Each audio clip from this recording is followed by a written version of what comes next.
Hello বেশ, আসসালামু আলাইকুম রহমতুল্লাহি আবরাকাতু। কেমন আছেন সবাই? আশা করি আপনারা যে যেখান থেকে আমার ভিডিও দেখতেছেন, দেশ বা দেশের বাইরে থেকে, সবাই ভালো আছেন, সুস্থ আছেন, নিরাপদে আছেন। তো আপনারা ভালো থাকুন, সুস্থ থাকুন, নিরাপদে থাকুন, এই কামনা করে আজকে নতুন ভিডিওটি আরম্ভ করতেছি। তো আজকে যে বিষয় নিয়ে আলোচনা করবো সেটা হচ্ছে মরণবাণ।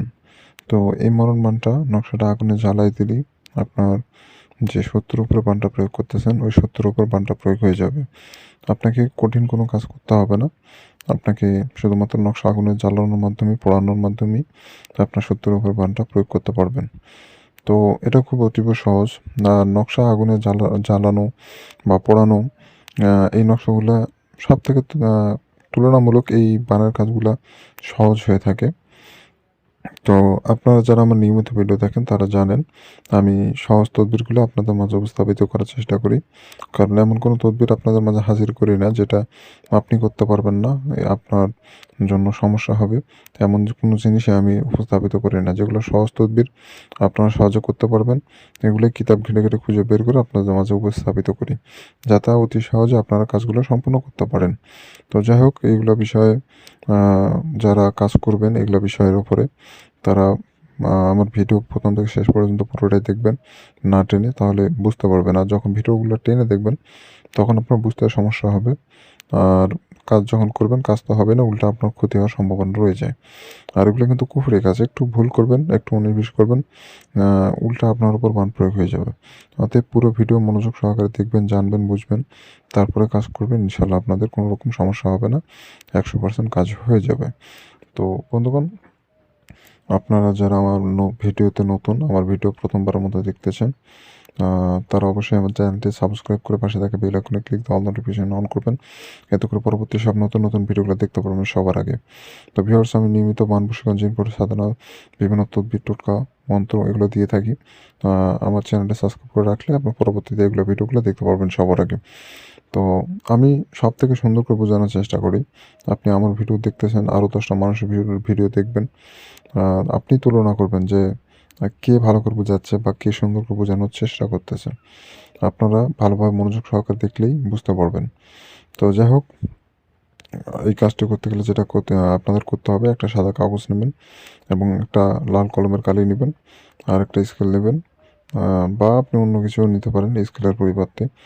আপনি স্ক্রিনে যে নকশা দেখতে পাচ্ছেন এটা আপনাকে অঙ্কন করতে হবে। এটা অঙ্কন করতে গেলে যেটা যেটা প্রয়োজন আপনি সেটা সেটা ব্যবহার করবেন।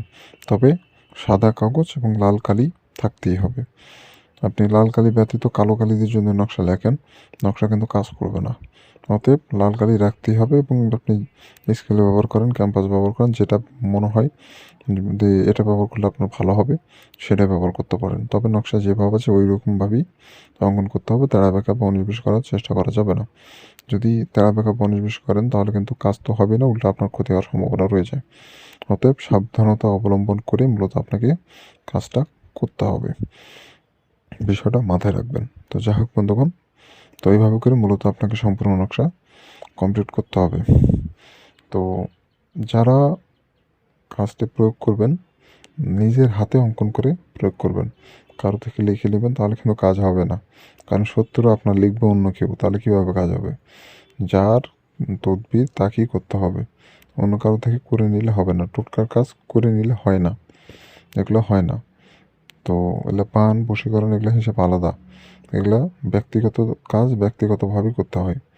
তো টোটকার হিসাব আলাদা, আর জিন চালানি হিসাব আলাদা। তো ওগুলো আপনাকে সাবধানতা অবলম্বন করে কাজ করতে হবে। নিয়ম যেগুলো বলবো এগুলো পালন করতে হবে। এই নকশাটা আপনি শুক্রবার দিনে অঙ্কন করতে হবে, বৃহস্পতিবার অথবা শুক্রবার। তবে শুক্রবার দিনে নকশা লেখার জন্য উত্তম একটি সময়। আপনি অন্য কোনো দিনে কাজ করলে হবে, বৃহস্পতিবার অঙ্কন করতে পারবেন, তবে কাজ না হওয়ার সম্ভাবনা বেশি। কারণ শুক্রবার এই নকশা লেখার জন্য উপযুক্ত একটি সময়। তো আপনি শুক্রবার লিখবেন। তো নকশাটা মূলত 10 মিনিটের মধ্যে লিখতে হবে। 10 মিনিটের 1 সেকেন্ড বেশি সময় লাগালে নকশা কাজ করবে না। 10 মিনিটের মধ্যে সীমাবদ্ধ রেখে মূলত আপনাকে অঙ্কন করতে হবে। তো পাক পবিত্র থাকবেন। যে জায়গায় বসে নকশা লিখবেন জায়গাটাও যেন পাক পবিত্র হয়, বিষয়টা লক্ষ্য রাখবেন। তো নিজে পাক পবিত্র থাকবেন, জায়গাটাও যেন পাক পবিত্র থাকে, বিষয়টা লক্ষ্য রাখতে হবে আপনাকে। তো যখন নকশা লিখবেন কারোর সাথে কোনো রকম কথাবার্তা বলবেন না। আপনি এক ধ্যানে এক মনস্কে সম্পূর্ণ নকশা কমপ্লিট করে ফেলবেন। তো নকশা লেখা হয়ে গেলে আপনাকে নকশাটার উপরে সূরা নাস একবার পরে ফু দিবেন। সূরা নাস একবার পরে নকশার উপর ফু দিবেন, তাহলে নকশাটা জাগ্রত হয়ে যাবে। আপনার নকশাটা পরিপূর্ণরূপে জাগ্রত হয়ে যাবে। তো এভাবে করে মূলত সম্পূর্ণ নকশা কমপ্লিট করতে হবে। নকশা লেখা হয়ে গেলে নকশার নিচে আপনাকে শত্রুর নাম এবং তার পিতার নামটা দিয়ে দিতে হবে। শত্রুর নাম এবং তার পিতার নামটা দিয়ে দেবেন নকশার নিচে। তো এভাবে করে মূলত সম্পূর্ণ নকশা কমপ্লিট করে ফেলতে হবে। কমপ্লিট করা হয়ে গেলে যে কোনো আগুনে আপনি নকশাটা আগুনে পোড়ায় ফেলবেন। যে কোনো আগুনে নকশাটা পোড়ায় ফেলবেন।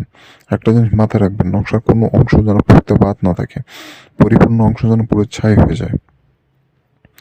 তো নকশা পোড়ায় ফেলবেন, তখন থেকে মাত্র একদিনের মধ্যে আপনার কাঙ্ক্ষিত বানের কাজটি 70% প্রয়োগ হয়ে যাবে এবং একদিনের মধ্যেই রেজাল্ট পেয়ে যাবেন।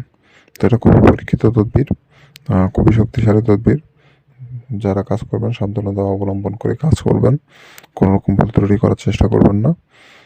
তো যে নিয়ম বললাম এর বাইরে কোনো নিয়ম নাই, এই নিয়ম পালন করবেন, কাজ হয়ে যাবে। আর যারা অনুমতি নেবেন চ্যানেলটা সাবস্ক্রাইব করতে হবে, কমেন্টে নিজের নাম লিখবেন, অনুমতি পেয়ে যাবেন। যারা কমেন্টে নাম লেখে না তাদেরকে অনুমতি দেই না, কারণ আপনার নামই জানলাম না, আপনাকে কীভাবে অনুমতি দেব। আর যারা চ্যানেল সাবস্ক্রাইব করে তাদেরকে অনুমতি দেব। দুইটা শর্ত, এই দুটো শর্ত পালন করতে হবে, চ্যানেল সাবস্ক্রাইব করা, কমেন্টে নাম লেখা, নিজের নাম লিখে দেবেন। তো এইটা করলে অনুমতি পেয়ে যাবেন, তাছাড়া অনুমতি পাবেন না। আর আমার সাথে যোগাযোগ করতে চাইলে স্ক্রিনে যে নম্বর দেখতে পাচ্ছেন এটা আমার ইমো নম্বর, যে কোনো প্রয়োজনে ইমোতে এসে যোগাযোগ করতে পারবেন অথবা হোয়াটসঅ্যাপে। তো ভালো থাকবেন, সুস্থ থাকবেন, দেখা হচ্ছে পরবর্তী কোনো এক নতুন ভিডিওতে। আল্লাহ হাফেজ।